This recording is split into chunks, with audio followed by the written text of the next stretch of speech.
Alright, next one. Versus Nosferatu.exe. Please polish up my historical knowledge. Who was Nosferatu? If he was a real person at all?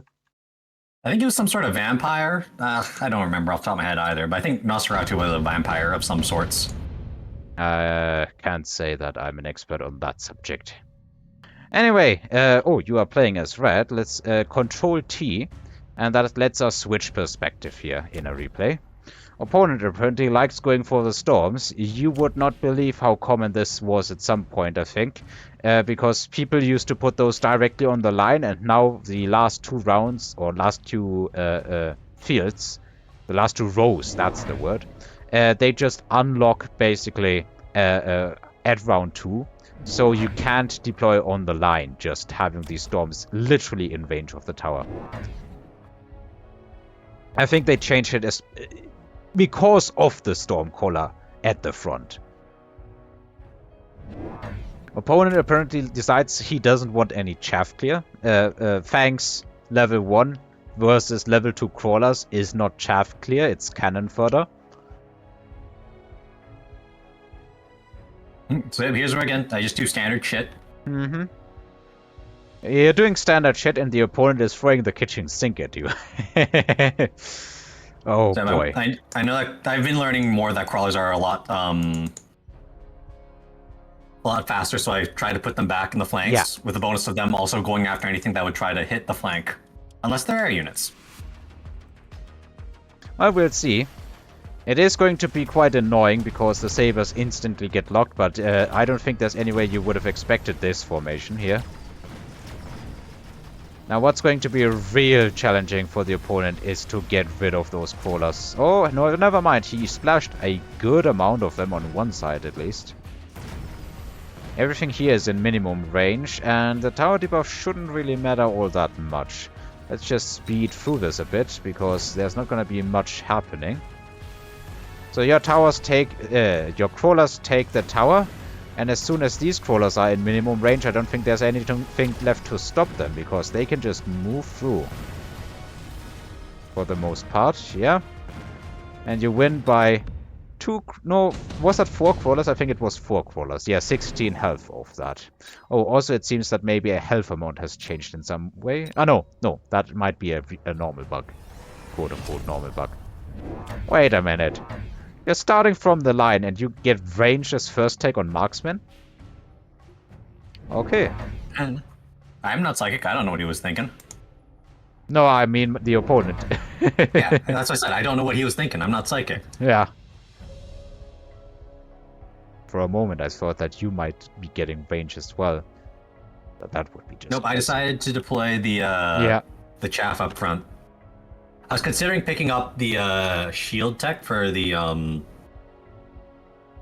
fangs, but it didn't come to pass because I think it's too expensive for me at that point. Oh, it's 500. It's one of the most expensive techs in the game. I think it is tied with Fortress Bubble for the most expensive tech in the game. What about Loose Formation? Isn't Loose Formation like 500 also? I think it's 400.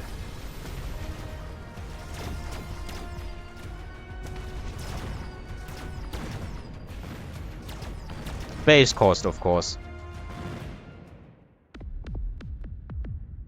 Well, that was a quick win. Barely left time to really talk about something else. The opponent kinda needs to get rid of his entire army and build an entirely different board, if you ask me. Mobile beacon, okay.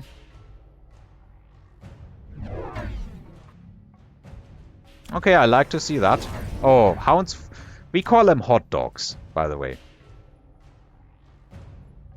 Incendiary hounds. They can definitely get rid of these fangs. But he does something that confuses me greatly here. Mm-hmm. Oh. You find me similarly confused.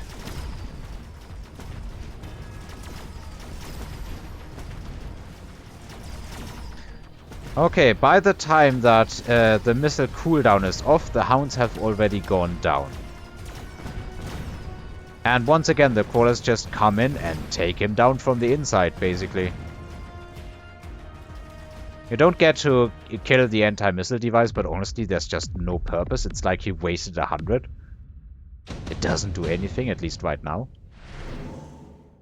Did he maybe expect you to, like, go with some kind of missile? I mean, he must have, right? Yeah, but even then, I wasn't thinking of using Stormclaws or anything of the like. Okay. Now, this guy might be a pyromaniac. We get napalm when we already have incendiary bomb on the hot dogs. Or rather, when we've made our dogs hot dogs. Oh, I get it. Maybe this is against sentry missiles. Maybe he thinks that you're going to sentry missile the front line and kill some of his units. That could be it. I think that makes sense. That makes a lot more sense, yeah. Yeah. But no, I generally try to avoid using powers because from my point of view, it's like you're wasting money for a temporary boost kind of thing. Yeah, there is situations where it is necessary to get these things, but this is not one of the situations. Yeah, I honestly was not expecting the Fire Badger, because I just straight up forgot that he also gets offered the same units that I do. That's why I threw down more Chaff. Right now that Fire Badger, or those Fire Badgers are just destroying you. It's very ugly. But at the same time, he's marching parts of his army at least into the fire, and those units can come in from behind. And that kinda also makes the entire board asymmetrical now. Which means that there is a chance here we might get the anti-missile device. Like, I know it's not all that important, it doesn't work because there was just too much left. But this is like if you can make the board asymmetrical and not everything dies at the same time for the opponent, you can kind of just get that device.